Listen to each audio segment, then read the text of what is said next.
tardes con todos. Bienvenidos a este conversatorio sobre reforma constitucional, retos y desafíos. El señor Pedro Lachea, presidente del Congreso de la República, señor Luis Bustamante de la UNDE, rector emérito de la Universidad Peruana de Ciencias Aplicadas. Esta noche nos van a acompañar en el panel dos profesores académicos peruanos de gran trayectoria. Doctor Francisco Tudela, abogado por la Pontificia Universidad Católica del Perú, máster en Derecho Internacional por la London School of Economics, ha sido profesor visitante en universidades norteamericanas, Yale, Harvard, fellow de la Universidad de Harvard, director del Instituto Peruano de Estudios Internacionales de la Pontificia Universidad Católica del Perú, profesor en la Universidad Católica del Perú de Derecho Internacional Económico, Relaciones Internacionales y Teoría del Estado, y canciller de la República, que inicia el exitosísimo proceso de paz con el Ecuador. El doctor Enrique Erci es también abogado por la Pontificia Universidad Católica del Perú, donde obtuvo también su maestría en Derecho Civil y ha realizado los estudios doctorales en la Universidad Nacional Mayor de San Marcos. Ha sido profesor en esta universidad y en muchas otras. Es prácticamente que inaugura en el Perú los estudios de análisis económico del derecho, o autor del libro más exitoso de economía que se ha publicado aquí, que es El Otro Sendero, ¿no? Y en la actualidad es abogado en ejercicio. Ambos nos acompañan en el panel de hoy, en la actividad que ha sido organizada por la Facultad de Economía, cuyo decano, el profesor Carlos Adriancén, tendrá la palabra de cierre, y por la Facultad de Derecho. Muchas gracias por su presencia, profesor Tudela, profesor Gersi, y adelante.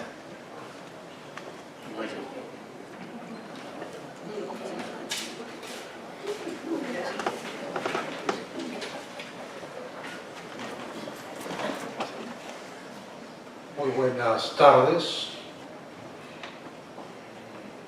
Agradezco a las facultades de Derecho y de Economía de la universidad por haber prestado sus facilidades y haber fomentado este conversatorio, al Centro de Investigaciones y Estudios Legales y al Centro de Ilustración Republicana por darnos esta oportunidad para reflexionar sobre la realidad actual del Perú. Cuando hablamos de retos y desafíos de una reforma constitucional, tenemos que tener en cuenta que esa reforma constitucional no es una abstracción, es una reforma constitucional que está en curso, accidentada, fruto de imposiciones desde el Poder Ejecutivo que no tienen precedente en la historia republicana. Es sorprendente ver que una reforma constitucional es preparada por una pequeña junta de notables designada por el presidente de la República, es aprobada por un referéndum convocado por el Poder Ejecutivo y sobre el cual las encuestas revelan que el 62% de quienes votaron por el sí no conocían las preguntas del referéndum y simplemente votaron por el discurso político en los medios y en las redes. Esta reforma se ha sintetizado en 6 proyectos de ley cuya esencia, y quiero poner mucho énfasis en la palabra esencia porque es la que ha sido utilizada por el Ejecutivo, no puede ser alterada. Naturalmente, poder adivinar cuál es esa esencia constituye un ejercicio metaconstitucional muy arduo, muy abstruso. Y bajo pena de dar por denegada ex post facto y en futuro indeterminado la confianza obtenida por el presidente del Consejo de Ministros en junio del 2019, disolviéndose en ese caso el Congreso. Finalmente, lo sorprendente es que el Congreso no fue disuelto por estas propuestas constitucionales expresadas en 6 proyectos de ley, sino por la elección de magistrados del Tribunal Constitucional.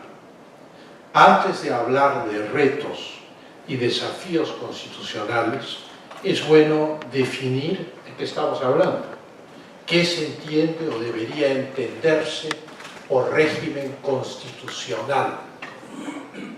Aristóteles, en la política del siglo IV a.C., hacía una distinción entre el gobierno de las leyes y lo que él llamaba el gobierno de cualquier individuo. Esto no requiere mayor explicación. O las leyes de la polis, de la ciudad-estado, regían las relaciones entre los ciudadanos y entre los ciudadanos y los gobernantes, es el caso de Atenas, o cualquier individuo ejercía el poder, como es el caso de los tiranos de Sicilia. De tal manera que el concepto de lo que es una constitución ya está in nuce en Aristóteles. Montesquieu, en el espíritu de las leyes, en el siglo XVIII, hacía una distinción parecida. Decía que hay una diferencia entre la autoridad legítima de los monarcas y el capricho de los déspotas.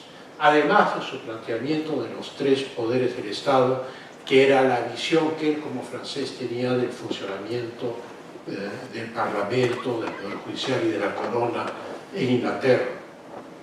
Y entonces, esa autoridad legítima de los monarcas era legítima, ¿por qué? Porque respetaban las leyes del reino, porque respetaban, por ejemplo, en el caso de España, los fueros, porque respetaban el derecho consuetudinario, porque respetaban también el derecho canónico, en la medida en que en esa época no había una separación entre la Iglesia y el Estado, de tal manera que el gobernante legítimo, el monarca legítimo, tenía que respetar todas estas instancias y más aún, juraba respetarlas.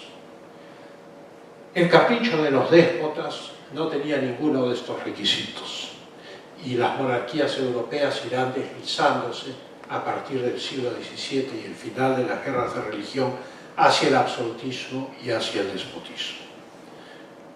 La respuesta a eso, la primera respuesta a eso, es la Constitución norteamericana de 1787, donde se plantea por primera vez y por escrito la igualdad de todos los ciudadanos ante la ley.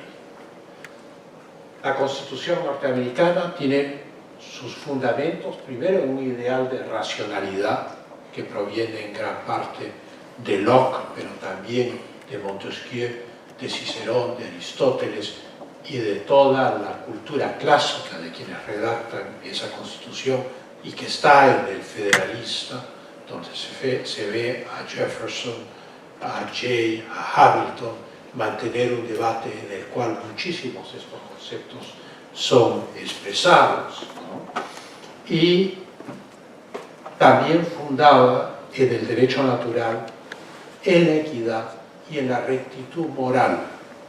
La rectitud moral porque todavía, a pesar de las guerras de religión, el contexto tanto del mundo protestante como del mundo católico sigue siendo un contexto de ética cristiana, si bien con distintas interpretaciones.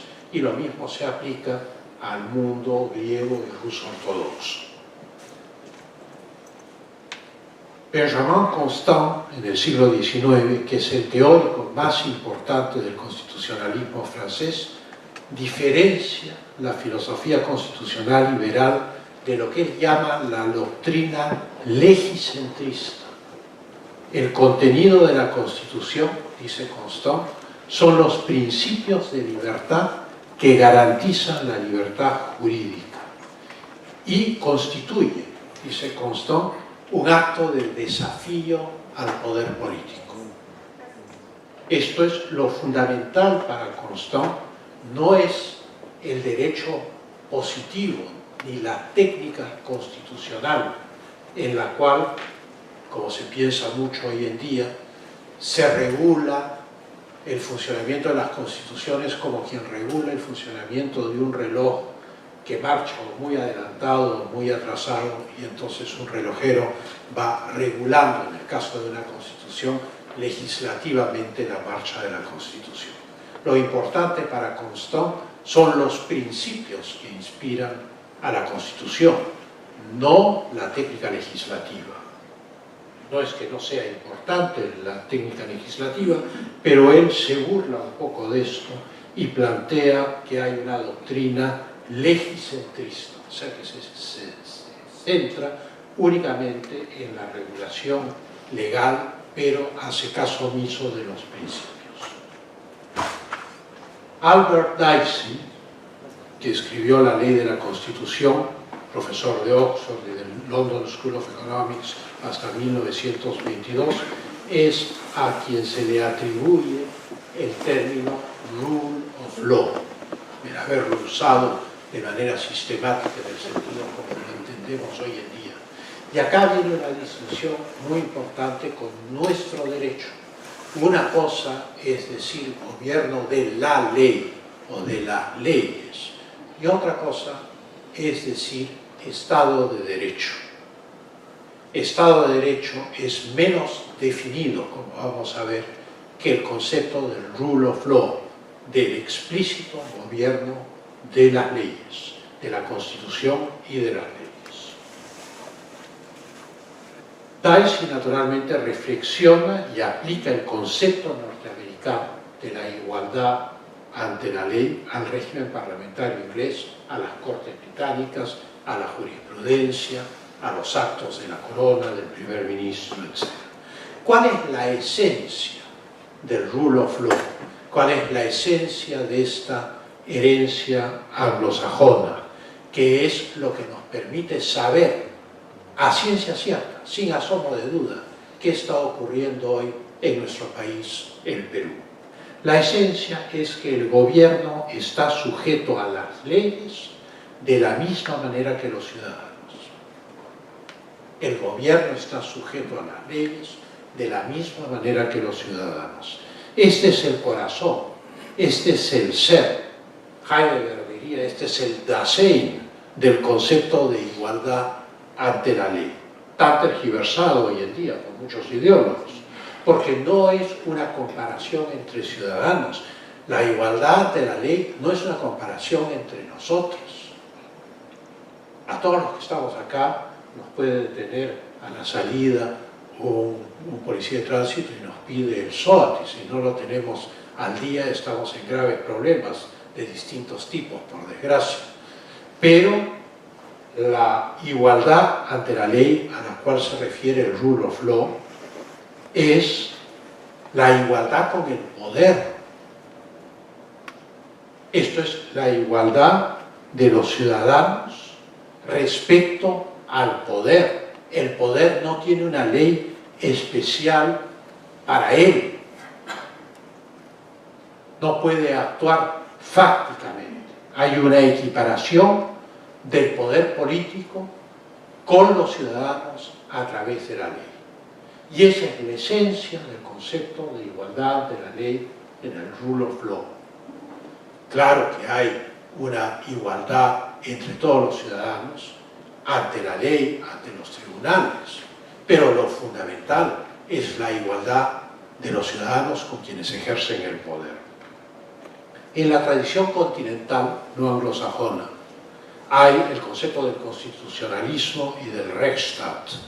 El constitucionalismo, que se desarrolla en toda Europa, pero es parte de Locke, es la adhesión a un sistema constitucional, a un conjunto de leyes. Pero Locke se esfuerza en aclarar que es la adhesión a estándares e ideales y a la separación de poderes, que el ciudadano retiene ciertos derechos para sí que jamás entrega al Estado.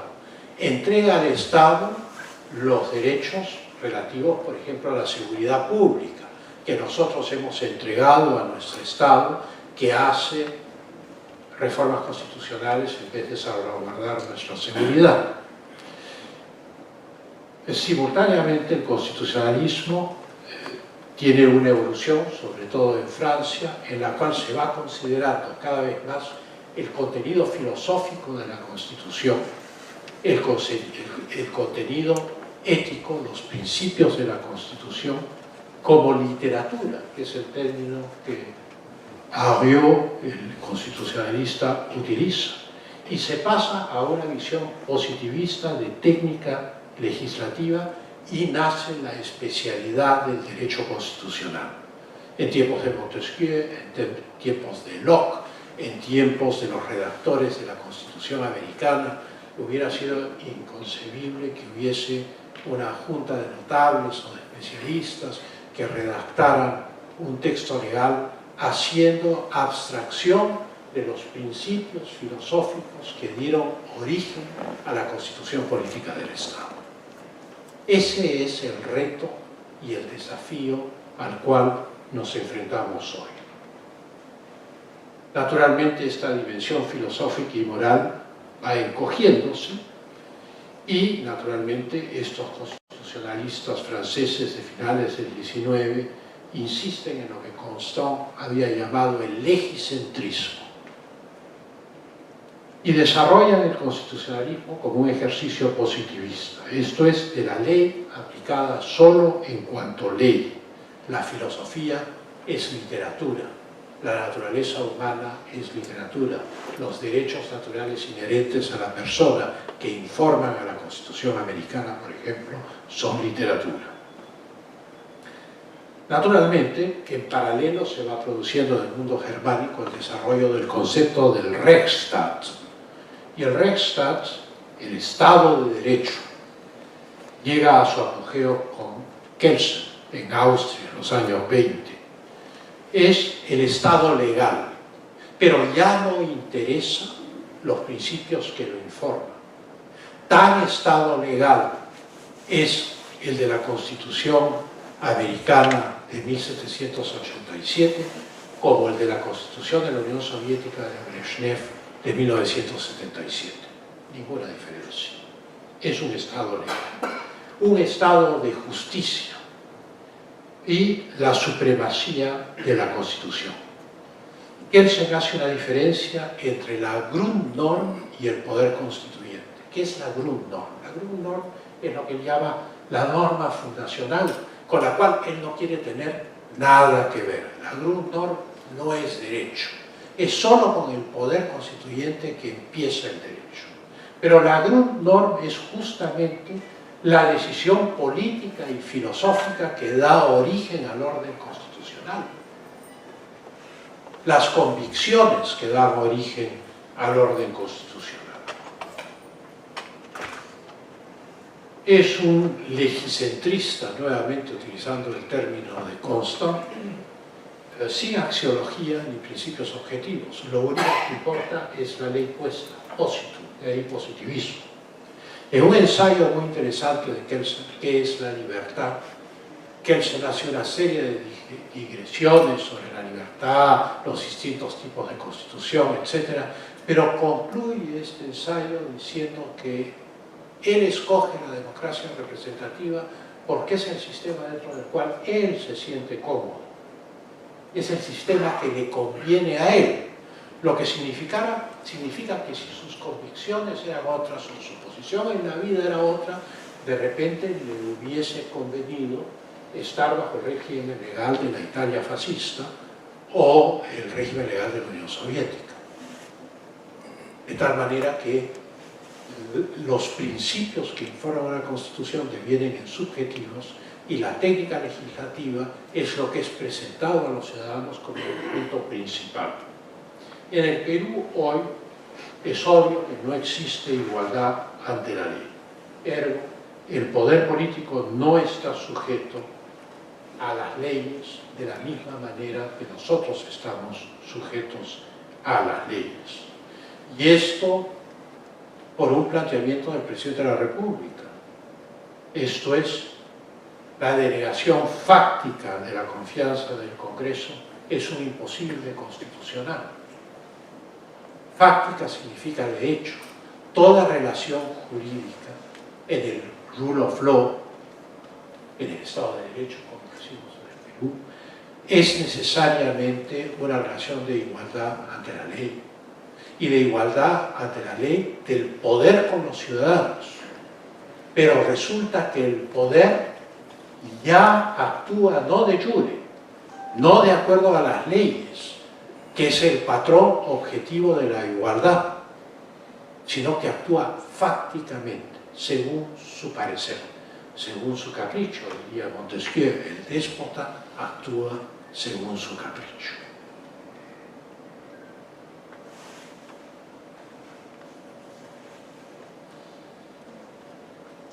Cuando la Constitución establece un régimen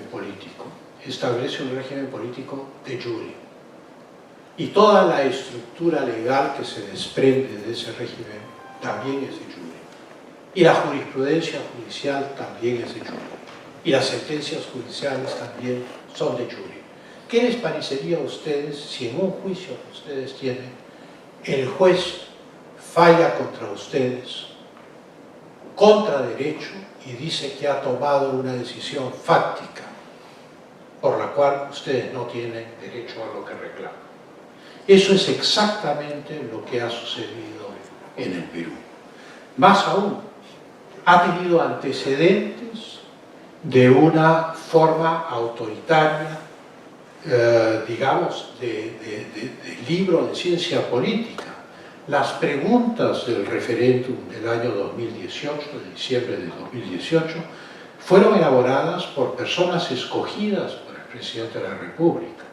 Y la campaña política subsiguiente logró que el 62% de los que votaron a favor de la iniciativa del jefe del Estado votaron a favor, según las mejores encuestadoras, según Apoyo, Ipsos, Datum, etc., sin conocer las preguntas. O sea, un caso de populismo. Y justamente la democracia plebiscitaria y los referéndums permiten obviar los procesos legislativos que hacen que el contenido de las leyes discutidas sea conocido en el tiempo por los ciudadanos.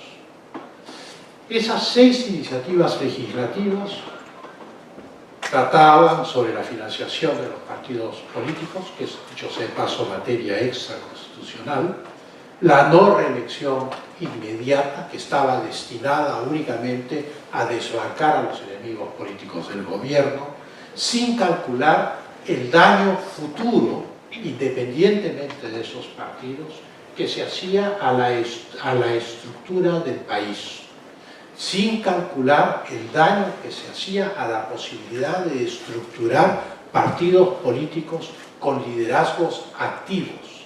Desde el momento que el liderazgo activo no puede ser reelegido, significa que hay que tener 2 juegos de líderes por cada partido. Asimismo, el concepto de afiliación, un concepto además anticuado, porque en el mundo de las redes y de la intercomunicación, el buscar personas afiliadas a los partidos políticos resulta un absurdo. La gente, un partido político podría ser un directorio con 12 personas, un webmaster, un equipo de informática y representantes que hacen lo mismo en cada una de las regiones del país. De lo que se trata es de comunicar a la población los planteamientos políticos. Asimismo, regular la participación de la población en las elecciones internas de los partidos. Y entonces eso me lleva a mí a preguntarme si los partidos son personas públicas, si pertenecen al Estado, para que se pueda regular sus estatutos de esa manera, o si son personas jurídicas de derecho privado reguladas por la ley. Es una cosa muy diferente. Y finalmente el tema de la inmunidad, de retirar la inmunidad para un solo poder del Estado. Esto es el Congreso. Esto es, los congresistas pierden la inmunidad parlamentaria, que en teoría podría ser levantada por la Corte Suprema de la República, pero los miembros de la Corte Suprema de la República, si levantaran ilegalmente la inmunidad de los congresistas, no podrían ser procesados porque nadie podría levantar su inmunidad. Y lo mismo ocurre con el presidente de la República, que también conserva su inmunidad, y los magistrados del Tribunal Constitucional, que también conservan su inmunidad. Igualdad de la ley, rule of law, Estado de Derecho. Cuando resulta que un sector del Estado tiene el derecho de procesar o de levantar la inmunidad para que sean procesados a otro poder del Estado, pero ellos son inmunes a esa misma medida. Eso significa en la práctica la destrucción de toda posibilidad de tener partidos políticos con liderazgo sólido para el futuro. Y entonces, cuando llegamos al tema de esta conferencia, ¿cuáles son los retos y desafíos del nuevo Congreso? Yo creo que el primer desafío de todos los peruanos es atreverse a comprender que el corazón conceptual de esa muy imperfecta Constitución de 1993, y habiendo sido constituyente yo soy el primero en decirlo, muy imperfecta Constitución de 1993, su corazón, su razón de ser fue defender la libertad individual y la libertad económica en el Perú. ¿Por qué se tomó esa decisión? Se tomó esa decisión después de una experiencia traumática que venía de los años 60, que se prolongó a través de los años 70 y de los años 80, que hundió al Perú en la catástrofe social y económica, que fue la incubadora del terrorismo más salvaje que ha visto América Latina. Y fue la falta de libertad, fue el Estado todopoderoso, quebrado y fracasado el que generó esta situación. La respuesta del Congreso Constituyente Democrático de 1993 fue devolverle a los ciudadanos esas libertades y frenar al Estado, que es la función de una Constitución, porque la igualdad entre el poder político y los ciudadanos implica decirle al poder político: tú llegas hasta acá nomás, no vas más allá. Y entonces la Constitución de 1979, que ha sido muy defendida, pero ha sido muy defendida por antagonismo a la Constitución del 93 y antagonismo al presidente de la República que convocó a esa Asamblea Constituyente, contenía 3 artículos, solo 3, que eran letales. El Estado podía planificar la economía, el Estado podía intervenir en la economía y el Estado podía reservarse cualquier sector de la economía nacional para sí mismo. Esos 3 principios de la Constitución del 79 han resucitado, vuelven a la carga a toda velocidad para reformar el capítulo del régimen económico de la Constitución de 1993. Si se adoptan esos 3 artículos, la libertad económica y con ella la libertad individual van a ser vulneradas o destrozadas. Los últimos 25 años que ha tenido el Perú, independientemente de quienes nos han gobernado, en los cuales ha habido una actividad económica general, ha habido años magníficos, años malos, en fin, se debe a esta imperfecta Constitución de 1993, que probablemente en todo lo que no es el capítulo del régimen económico no es otra cosa que un resumen de la Constitución de 1979, o sea, en todo lo que es garantías individuales, estructura del Estado, etcétera, excepto el monocameralismo. No hay una distinción fundamental, excepto que son 100 artículos menos y por lo tanto toma menos tiempo para leer y es menos pesado. Pero fuera de ese aspecto, no estamos hablando de una revolución constitucional. Sin embargo, y hay cosas que pueden corregirse, se puede regresar al bicameralismo, se puede definir el ejercicio de la cuestión de confianza, o sea, hay una serie de cosas que la práctica de este año, los acontecimientos de este año, han demostrado que no son suficientemente claras. Pero lo que no puede cuestionarse es que al promulgarse la Constitución del 93, se devolvió a los ciudadanos sus libertades personales y económicas, que las habían perdido durante décadas. Y ese es el punto central, el reto y el desafío fundamental para el nuevo Congreso, es ser consciente de eso. Es no hacer, saber no cambiar aquello que no hay que cambiar. Y saber cambiar lo que necesita ser modificado. Naturalmente podemos definir la cuestión de confianza, la inmunidad parlamentaria, o sea, el nuevo Congreso está en la facultad de no ceder ante el mandato imperativo del Ejecutivo para eliminar la inmunidad parlamentaria. Pero todos estos temas, de los cuales se discute, la Junta de Notables, los 6 proyectos, todos esos temas son secundarios. Son secundarios frente a un solo problema que va a tener que enfrentar el nuevo Congreso, y que es la imperativa preponderancia del Presidente de la República y su Consejo de Ministros frente a los ciudadanos del Perú, frente al Congreso de la República, frente al Poder Judicial, frente a la Fiscalía y frente al Tribunal Constitucional. Ninguna constitución va a resolver además los acuciantes problemas que tiene el Perú. Ninguna constitución nos va a devolver la seguridad ciudadana. Ninguna constitución puede regular la ejecución presupuestal eficiente.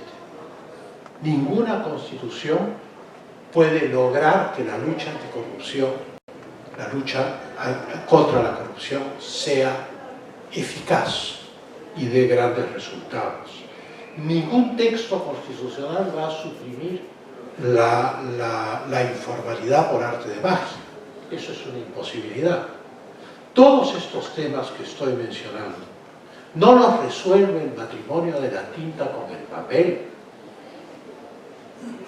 Todos estos temas los resuelve el poder político. Y quien tiene el poder político resulta que se sienta no en la Plaza Bolívar, sino en la Plaza de Armas. Es él quien tiene que resolver estos problemas y tiene que resolverlos dentro de la Constitución y la ley. Así pues, es la obligación, el reto y el desafío del nuevo Congreso exigir y fiscalizar para que así se haga. Ferdinand Lassalle, un socialista amigo de Bismarck, decía que las constituciones reales son como vive un pueblo. Y entonces el enorme reto que se nos presenta es un reto político y cultural que excede el tema constitucional, y es modificar la manera como vivimos, modificar los valores con los cuales nos regimos. Ese es el reto y el desafío. Lassalle, que era un intervencionista espantoso, un estatista de primer orden, consideraba que el Estado lo era todo y decía la Constitución es un pedazo de papel. No es un pedazo de papel. Establece justamente la igualdad entre el poder político y los ciudadanos. Pero no siendo un pedazo de papel, la obligación de gobernar bien recae sobre el Presidente de la República y su Consejo de Ministros, que juntos constituyen el gobierno. Y entonces el reto y el desafío es saber cómo queremos vivir y, si tenemos las agallas, si tenemos el coraje y la independencia, saber decirlo y hacerlo realidad. Gracias.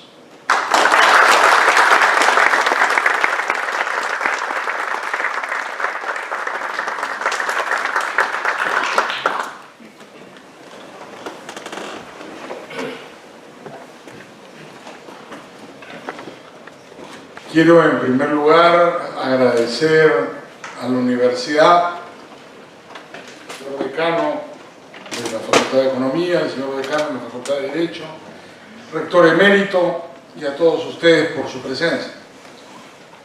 El tema que nos convoca esta noche es un tema, como dicen los periodistas, de palpitante actualidad. Después de haber escuchado a Pancho en los últimos minutos, voy a tratar, por supuesto, de no desentonar con una explicación tan erudita y tan compleja como la que él nos ha presentado, y plantearles algunas reflexiones acerca de la naturaleza de este problema y algunas sugerencias de qué podemos o cómo podemos enfrentarlo hacia el futuro. Yo quiero partir de un planteamiento.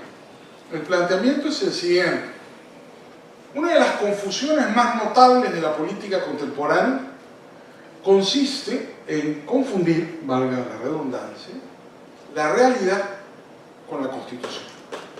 Y pensar que uno puede transformar la realidad transformando la Constitución. Este vicio recurrente de la política contemporánea mancha la historia constitucional del Perú de manera recurrente. Si nosotros estudiamos lo que han sido las constituciones de nuestro país a lo largo del tiempo, veremos que en realidad, más que auténticas constituciones, han sido documentos revolucionarios, que son fruto de un golpe de Estado, de una guerra civil, de un pronunciamiento militar, y que terminan convirtiéndose en una ley que en realidad lo que hace es concretar el programa de gobierno del triunfador, desplazando al perdedor, por llamarlo de alguna manera. Con eso no quiero sugerir, no se me malinterprete, que no hay constituciones en el Perú.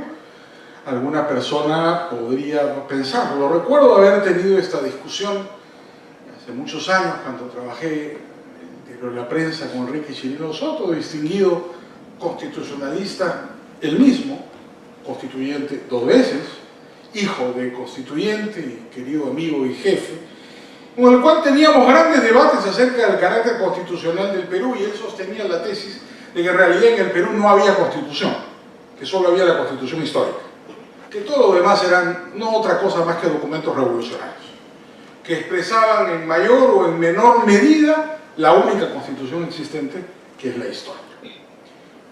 En ese ejercicio quisiera yo compartir con ustedes en los próximos minutos algunas reflexiones. En primer lugar, si examinamos la historia constitucional más reciente, no quiero irme al siglo XIX innecesariamente, solo el siglo XX, lo último, digamos, de lo más cercano a lo más próximo a lo más remoto, veremos que en realidad se confirma esa tesis. La Constitución que nos rige del 93, hoy día bajo fuego, ya llegaremos a eso, ¿no es cierto?, es fruto del golpe del 92, de Alberto Fujimori. La Constitución anterior, del 79, es fruto del golpe de Velasco del 68. La anterior, del 33, es fruto del golpe de Sánchez Cerro del 30.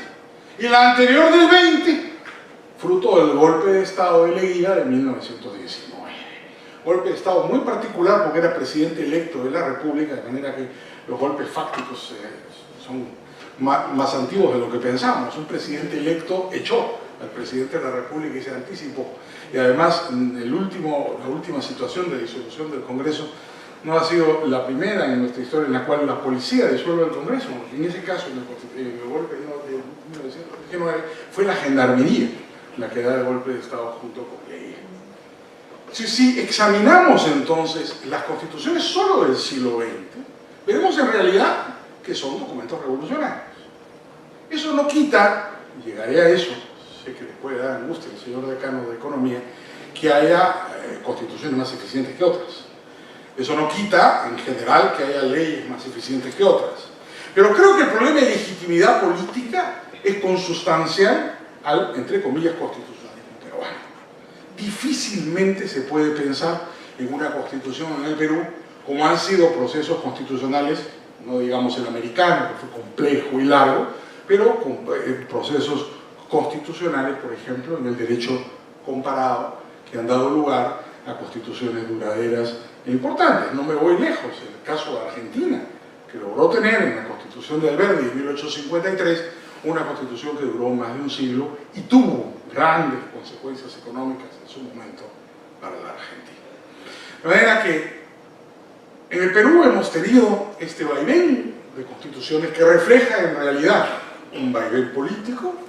Hay constituciones sin duda que son más eficientes las unas que las otras, llegaremos a eso en el caso de la Constitución del 93, pero en esencia lo que tenemos en el Perú es una historia de documentos revolucionarios que en realidad me llevan a la segunda pregunta que quiero desarrollar con ustedes esta noche. Si la esencia de la Constitución, como muy bien ha dicho Pancho hace unos minutos, consiste en limitar el poder, yo me pregunto si las constituciones en el Perú realmente han limitado el poder o han sido un reflejo del poder. Yo quiero compartir con ustedes esa angustia porque pienso que en realidad en el Perú las constituciones nunca han limitado el poder. Tal vez no completamente, ha habido mejores constituciones que las otras. Lo admito, no seamos terminantes en la observación. Siempre el mundo es gris, toda situación es pluricausal, no hay nada unicausal. Pero en esencia lo que hemos tenido en la historia de nuestro constitucionalismo son documentos revolucionarios, fruto de situaciones políticas que son un reflejo del poder y no un límite del poder. Unas lo son más que las otras. Probablemente la del 33 es quizá el ejemplo más característico.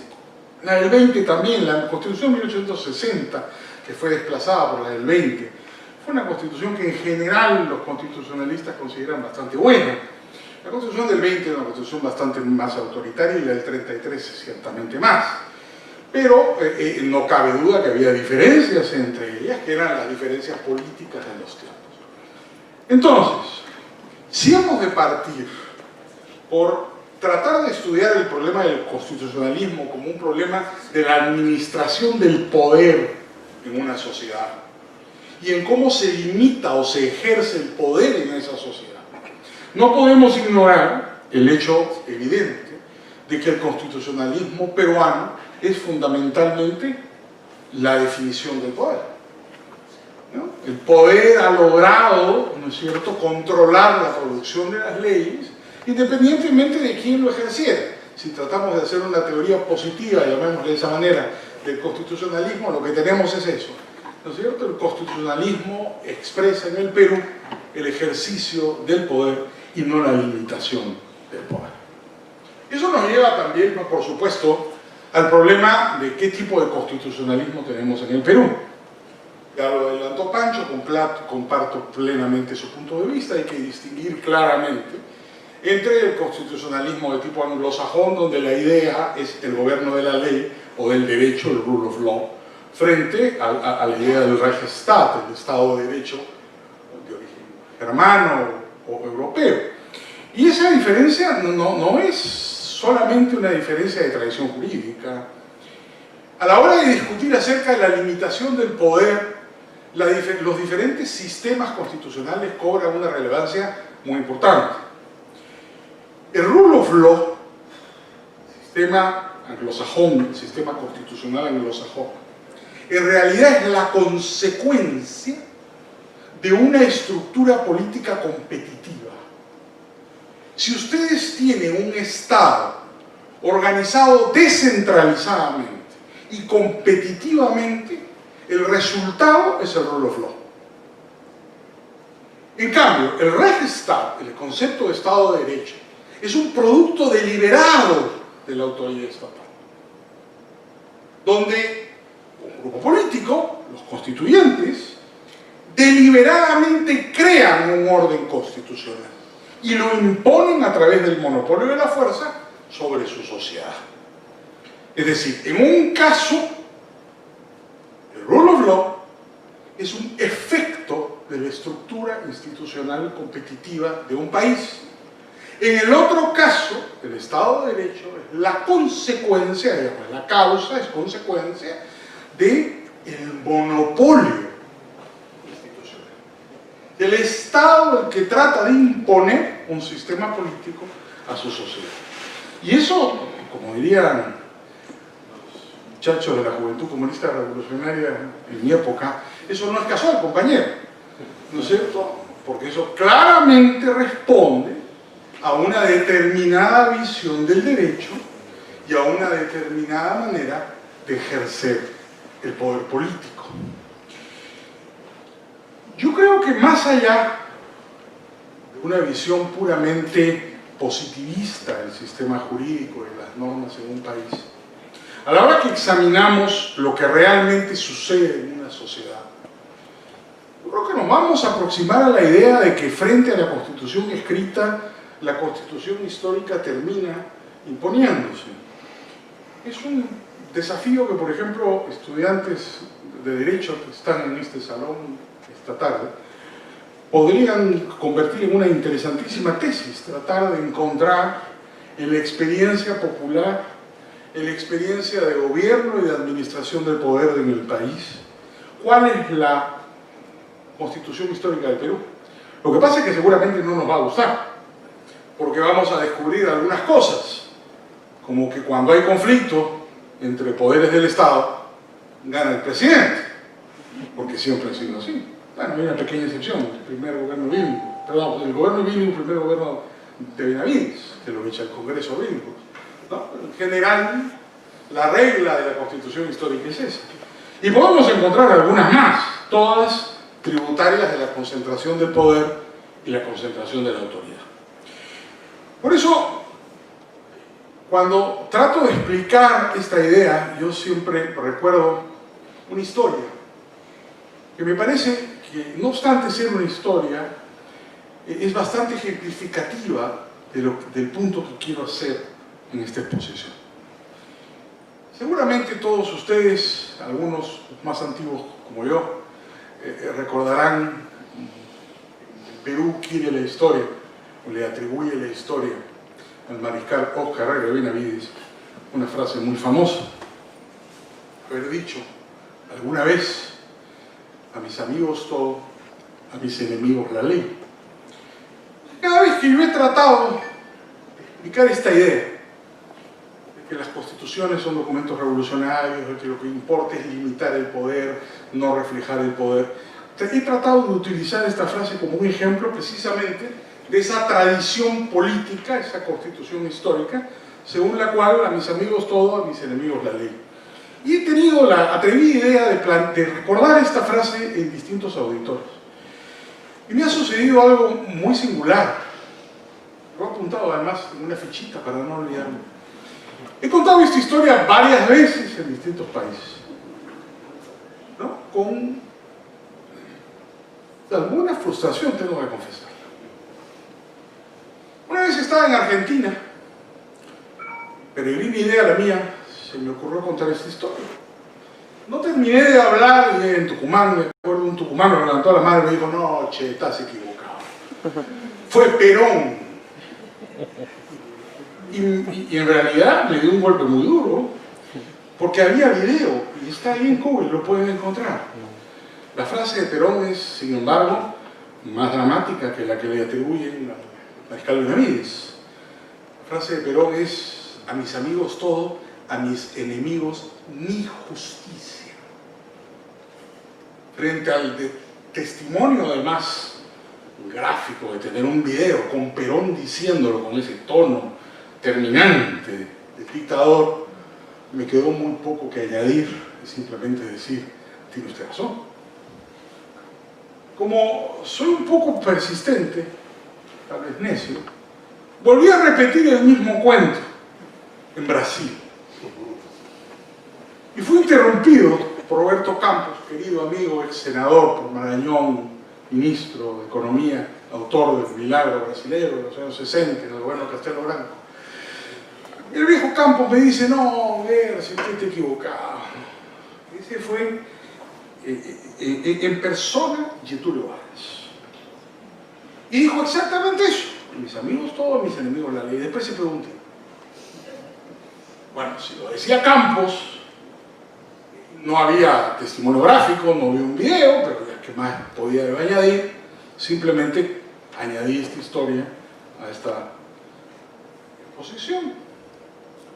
Estando en México, tuve la peregrina idea de contar el mismo cuento. Un distinguido historiador, en realidad él es físico de profesión, pero historiador por diletancia, Enrique Krause, me interrumpe y me dice: no, ver si usted está equivocado. Ese fue Benito Juárez. Con la erudición que lo caracteriza, me mandó después la ficha exacta, la frase, que es así la apunté, de Juárez, que es un poquito más elaborada. 19, ya no es Perón, no es Getúlio Vargas, son los años 40, ni el viejo Benavides, que es de la misma época, ¿no es cierto? Benito Juárez dijo: a los amigos justicia y gracia, a los enemigos la ley. Ya eso parecía terminante. Estando después en Guatemala, país al que quiero mucho, dando una conferencia en la Universidad Francisco Marroquín, me atreví a contar toda esta historia con Perón, con Getúlio Vargas, con Juárez. El fundador de la universidad, Manuel Aylló, me interrumpe y me dice: no, Enrique, no. Ese fue Estrada Cabrera. Mi abuelo era su ministro, estaba ahí. Y bueno, para terminar la historia, alguna vez en Venezuela, pre-Chávez, conté el mismo cuento. Un distinguido liberal, miembro de Montpellier, querido amigo don Ricardo Zuluaga, presidente de Electricidad de Caracas, dio el testimonio más complejo. Me dijo: no, fue Juan Vicente Gómez, yo estaba en la sala. Y llegó a la conclusión de que tal vez todos sean verdad. Probablemente estemos ante un tópico, podríamos hablar de un tópico constitucional. Esa es la Constitución de América Latina. Lo demás es ilusión, como dirían los maoístas. A mis amigos todo, a mis enemigos la ley. No hay constituciones en América. Hay dictadores. México, Argentina, donde vayamos, lo que tenemos son distintos grados, más o menos, de ejercicio arbitrario del poder. Y esto es probablemente la gran tragedia latinoamericana, ¿no? Esto merecerá, creo yo, espero, alguna vez un estudio de sociología política, ¿no? O de ciencia política, para establecer realmente cuál es el origen de esto, porque me parece sumamente curioso que países donde va uno y habla de este problema mencionan al dictador del pueblo. Dicho sea de paso, el secretario de Estrada Cabrera era José Santos Chocano, como ustedes probablemente sepan, en Guatemala. Entonces, claro, resulta bastante curioso que el país por donde uno va en América Latina y hace esta explicación, te mencionan al dictador o al gobernante autoritario del país como autor de la misma frase. Por eso digo, tal vez es simplemente un tópico en el ejercicio del poder. Tópico que nos lleva, no me quiero extender innecesariamente, a la conclusión. La conclusión tiene que ver con los hechos actuales, ¿no es cierto? Nos encontramos frente a una enésima pretendida reforma constitucional. En primer lugar, ¿van a cambiar las cosas porque se cambie la Constitución? No, eso lo sabemos. Es decir, no podemos caer en la demagogia de pensar, demagogia jurídica, de pensar que cambiando una ley cambia la realidad. Eso no es verdad. Las leyes que funcionan son las que recogen las costumbres y la evolución cultural, no al revés.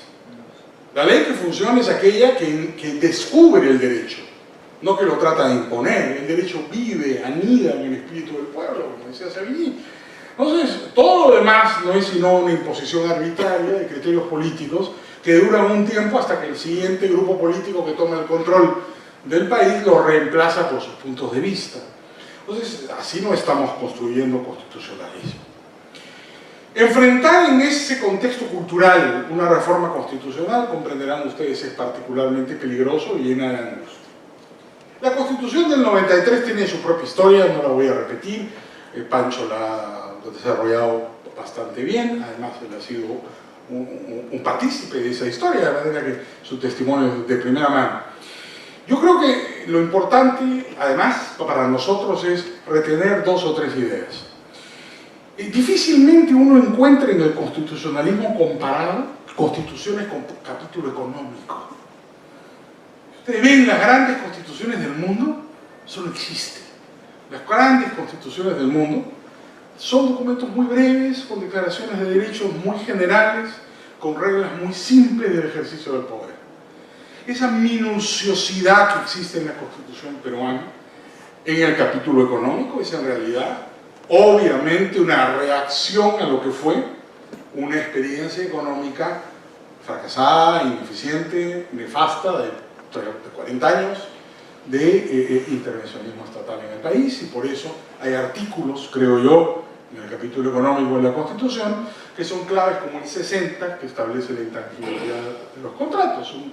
Habrá que estudiar, estoy seguro que el señor decano de Economía y los estudiantes de Economía aquí presentes, distinguidos economistas además, nos ofrecerán algunos argumentos técnicos respecto de cuáles han sido las consecuencias económicas de la Constitución, que estoy seguro será sumamente interesante de conocer durante este debate. Pero no me cabe duda que estaremos hablando del régimen económico de la Constitución. En el resto de la Constitución hay ciertamente, y toda obra humana es perfectible, una serie de errores y deficiencias que se han ido ofreciendo cada vez más evidentes, además de las notorias de los últimos tiempos, que todos las hemos visto. Y yo creo que la bicameralidad, digamos, la unicameralidad que impuso la Constitución del 93 fue un error. Y fue un error político, porque dejó sin representación al país. Solo hay representaciones regionales. Yo pertenecí también a la última Cámara de Diputados, fui elegido muy joven como diputado por Lima. Y era un congreso bicameral donde había representantes nacionales, los senadores eran elegidos por distrito nacional único, y los diputados éramos elegidos por departamento. Hoy día es una unidad política mayor, la región, ¿no es cierto? Pero no hay representación nacional. Y eso fue un error de diseño, creo, humildemente, como dicen los periodistas, en la Constitución, en el régimen político de la Constitución del 93. Ciertamente, esa falta de representación produce una permanente enfermedad en el Congreso, por lo menos del 93 en adelante, que es como es una coalición de intereses locales, los intereses locales se ponen de acuerdo en estrategias mercantilistas de reparto de influencias y el país no está representado y termina pagando tributo por no estar representado. Entonces, me queda claro que en materia política ahí hay un tema por discutir. El segundo tema es la incesante influencia francesa en la política peruana, que siempre ha sido uno de los grandes misterios que existen en nuestro sistema político. ¿No? Por alguna curiosidad, esto me lo hizo notar un embajador de Francia, todos los presidentes del Perú, no sé si es el caso de Vizcarra, pero no ha sido elegido como presidente del Perú, en todo caso, directamente, tienen como segundo idioma el francés. ¿No? Y él me mencionó algunos, me acuerdo, esta fue una conversación en la campaña del año 90, ¿no? Precisamente a propósito de esa elección. Me recordaba que hasta los presidentes militares del siglo XX habían tenido todos como segunda lengua el francés, porque por la misión militar francesa el Perú hace sus estudios de Estado Mayor del Ejército, por lo menos los hacía en esa época, no se continúan todavía, en Francia. De manera que Sánchez Cerro había sido agregado militar en Francia, Benavides había sido agregado militar en Francia, Velasco agregado militar en Francia, Humala agregado militar en Francia, y no sé si Odría también agregado militar en Francia. Pues es una extraña curiosidad. Belaúnde hablaba francés impecablemente, Alan García, como todos lo recordarán, hablaba francés impecablemente, Prado hablaba francés mejor que el presidente de Francia, ¿no es cierto? Y así sucesivamente, entonces, o así regresivamente. Este extraña galicismo de la política peruana, que no es obvio, ¿no? No lo tenemos claro porque en el Perú el francés tampoco es un idioma muy difundido, pero sí es el idioma de la clase política. Sumamente curioso, sumamente extraño, se traslada a las instituciones políticas. ¿A qué me refiero? Esa diarquía presidente-primer ministro no funciona. Nunca funciona. Un buen primer ministro le da celos al presidente. el presidente lo termina echando. Un mal primer ministro es un tipo que le trae problemas al presidente, pues el presidente lo termina echando, ¿no? Esta idea de que el primer ministro es un fusible para que no caiga el presidente, la podrías reemplazar simplemente por un gabinete. Uruguay tuvo una magnífica experiencia de un gobierno, un poder ejecutivo colectivo, ¿no es cierto?, de estilo suizo, ¿no?, en el cual todos los ministros eran responsables por el poder ejecutivo. Yo creo que esa jerarquía es complicada, igual que la presencia vicepresidencial, ¿no? Pancho ha sido vicepresidente de la República, no creo que sea una buena época, digamos, no creo que sea una buena experiencia para que la recuerde, pero los vicepresidentes también son instituciones en el Perú sumamente curiosas, porque suele haber uno en los países que lo tienen, pero en el Perú tenemos, por una razón histórica muy particular, dos, ¿no? Y la razón histórica es sumamente sencilla, ¿no? Cuando muere un presidente en el siglo XIX, el primer vicepresidente, el presidente San Román muere. El vicepresidente Peset era embajador en Francia. Y en esa época no había aviones, entonces tenía que venir de Francia, no había ni siquiera Canal de Panamá. Entonces llegar de Francia 6 meses, ir a dar la noticia y otros 6 meses para regresar. Entonces hubo un problema, no había quien ejercer el poder. De tal manera que el Congreso eligió a Pedro de Díaz Canseco, ¿no?, como segundo vicepresidente de la República. Se inventaron el cargo porque alguien tenía que ejercer el poder. Y de ahí quedó la tradición constitucional de que en el Perú, a falta de uno, elegimos 2. Eso es una fuente permanente de poder. Ya lo hemos visto en el último gobierno del presidente Kuczynski, y es una fuente permanente. Belaúnde también tuvo un enfrentamiento con Seoane en su primer gobierno. Hay distanciamientos, ¿no es cierto?, que tal vez aconsejen la desaparición de la figura del vicepresidente y que sea más bien una asociación institucional, el presidente del Congreso, o si fuera necesario, como en Bolivia, el presidente de la Corte Suprema de la República, en caso extremo, sea el que ejerza funciones vicepresidenciales para convocar elecciones. Pero que hay reformas propiamente políticas que son muy importantes en nuestro país. Además de las reformas, por ejemplo, de los gobiernos regionales, que en mi concepto creo que ha sido uno de los grandes fracasos en la modificación de la estructura política del país en las últimas décadas. Ahí el gobierno de Toledo hizo leyes de desarrollo constitucional, los gobiernos regionales, que en realidad han sido fuentes de permanentes problemas económicos, ineficiencias, corrupción y gran incapacidad administrativa. Yo encuentro áreas importantes para pensar en una reforma constitucional constructiva. Por supuesto, la gran discusión no va a ser esa. Seguramente discutirán la inmunidad parlamentaria. Yo sí creo en la inmunidad parlamentaria. Tiene que haber alguna forma de control, porque no, un parlamentario sin inmunidad no es un parlamentario, ¿no? Sencillamente el día que diga algo, que haga una denuncia, le meten 50 denuncias en la fiscalía y el tipo se pasa el resto de su vida defendiéndose judicialmente, ¿no es cierto? Si tú como mujer quieres hacer una denuncia del Congreso y te llenan de denuncias a ti, no vuelves a hablar. Es muy natural.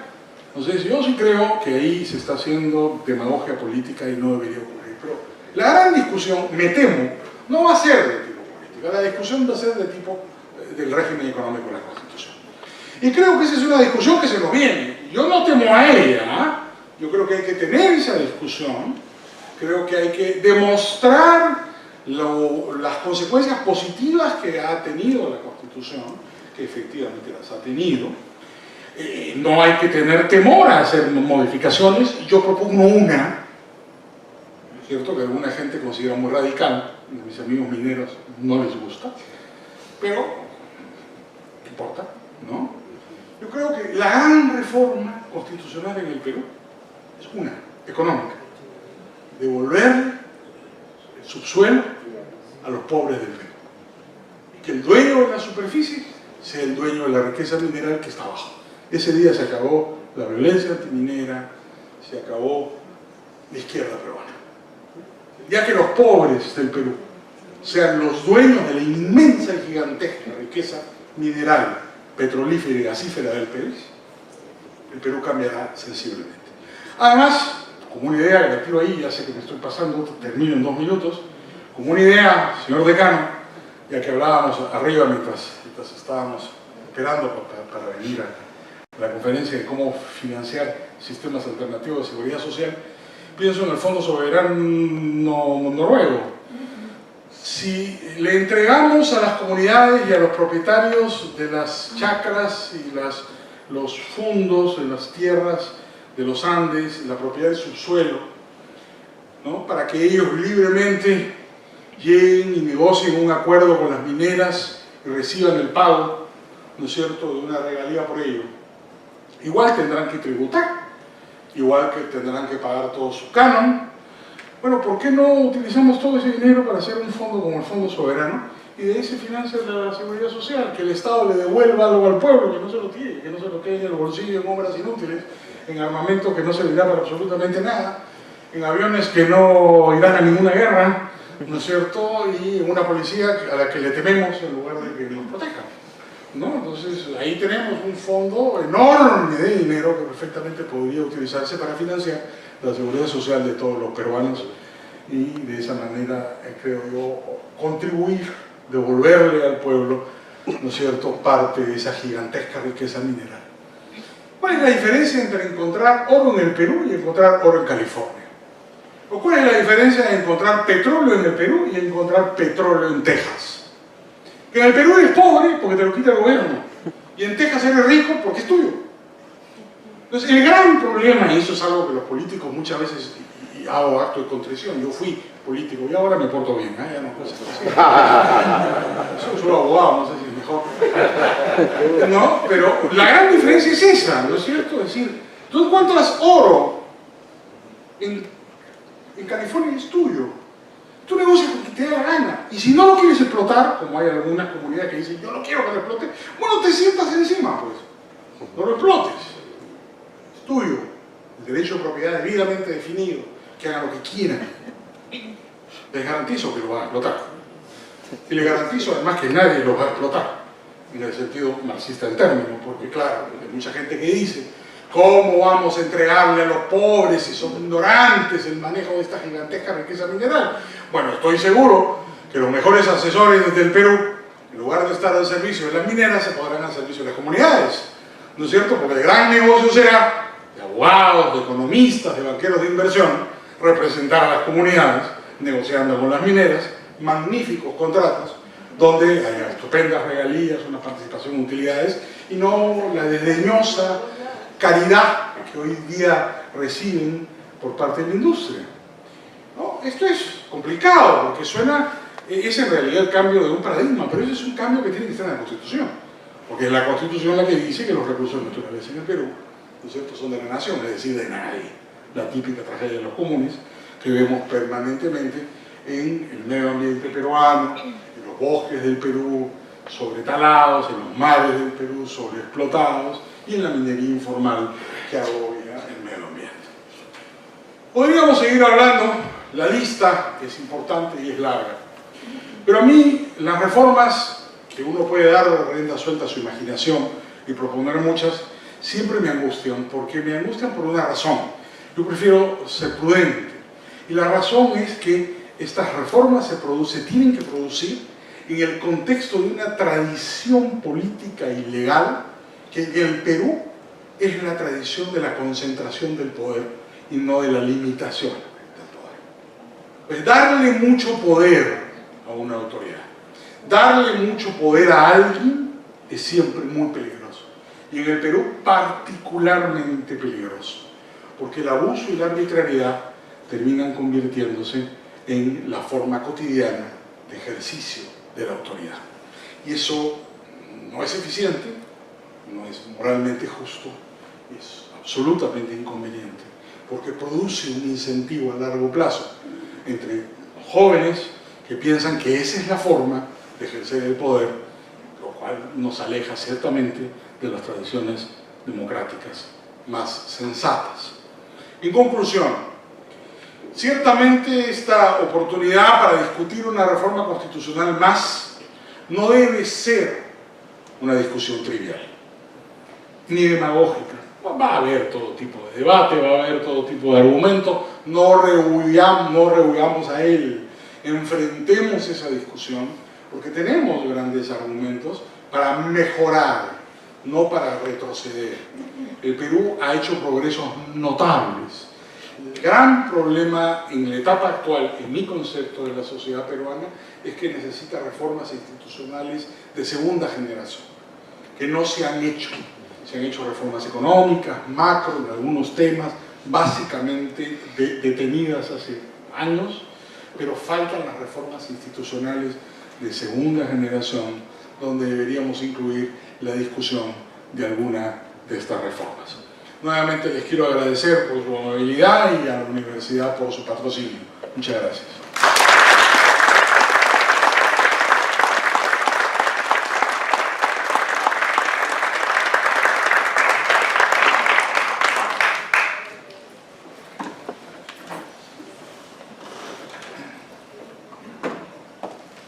Ante todo, muy buenas noches. Yo aquí estoy muy feliz porque me la llevo fácil.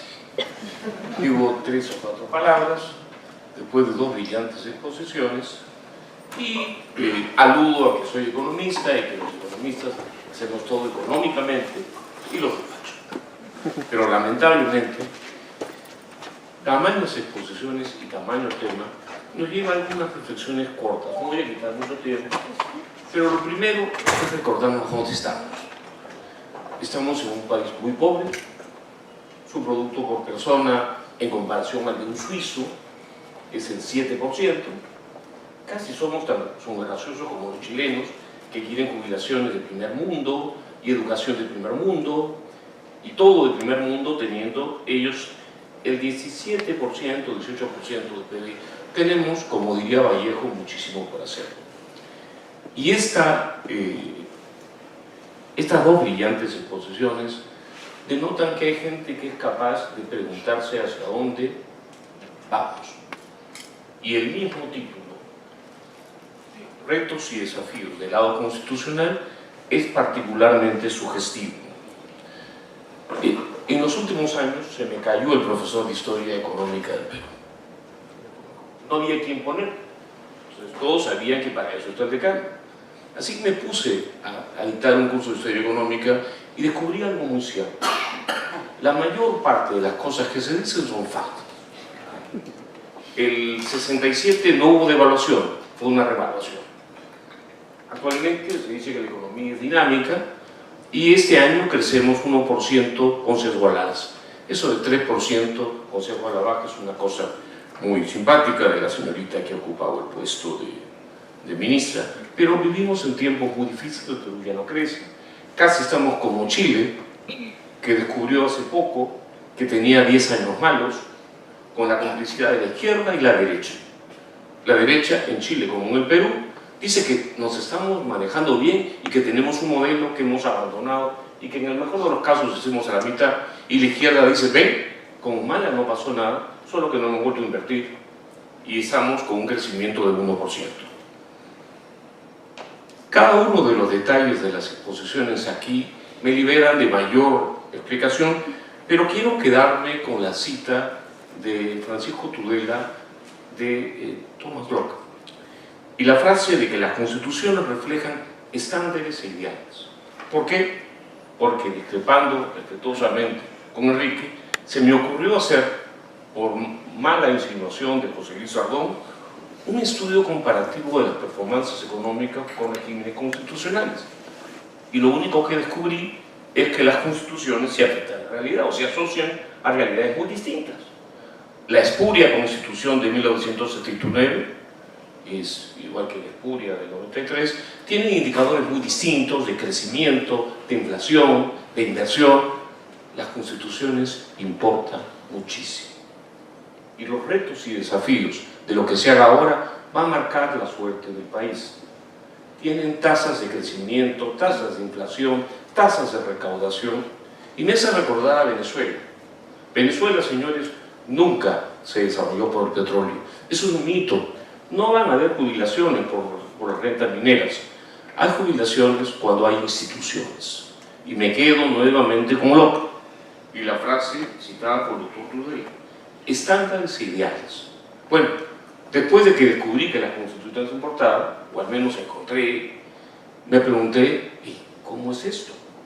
Y me llevé a 2 palabras muy difusas: marxismo y capitalismo. ¿Sí?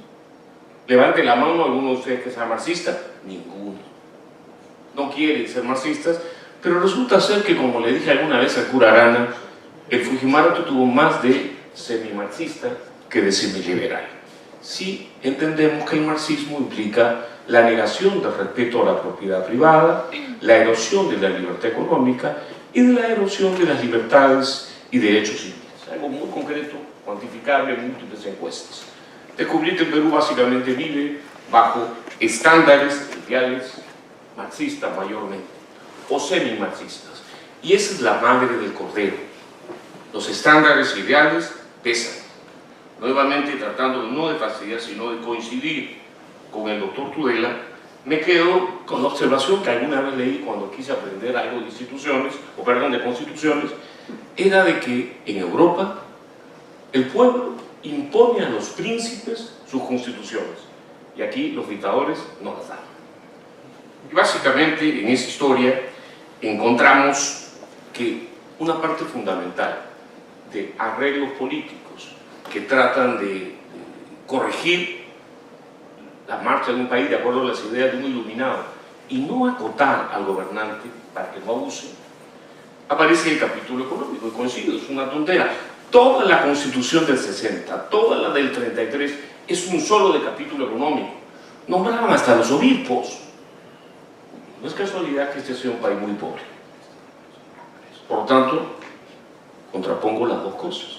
Las benditas constituciones importan y los capítulos económicos son los de menos. Afortunadamente, la gente que quiere que nos acerquemos más al ideal marxista, del cual podemos decir algo así muy claro, nadie conoce un país que tenga crecimiento alto y sostenido con índices de marxismo muy altos.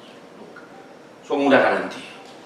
Usted tenga poca libertad política, poca libertad económica, no respete el derecho de propiedad y va a ser pobre. La historia de Venezuela, Venezuela nunca fue rica, insisto, por el petróleo, sino porque era la democracia del siglo XXI, la más estable y la más liberal. Conforme la fue matando, se volvió algo tan desgraciado como Bolivia.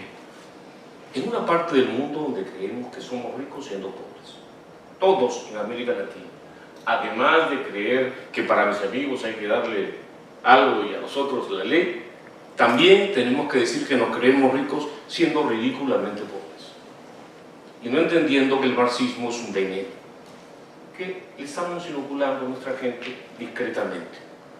El caso chileno es emblemático, señores. Se juran liberales.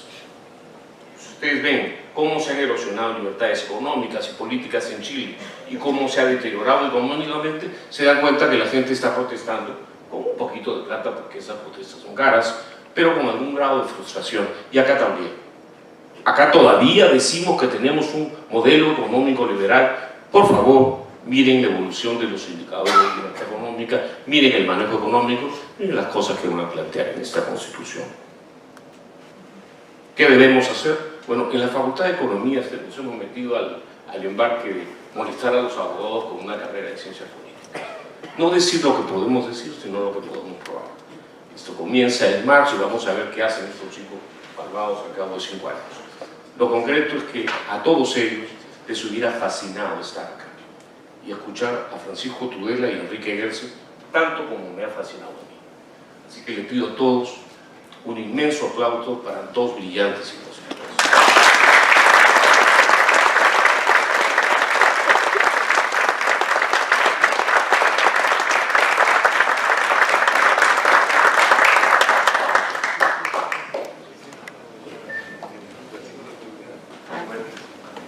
Muchas gracias a todos y hacen bien en preguntar.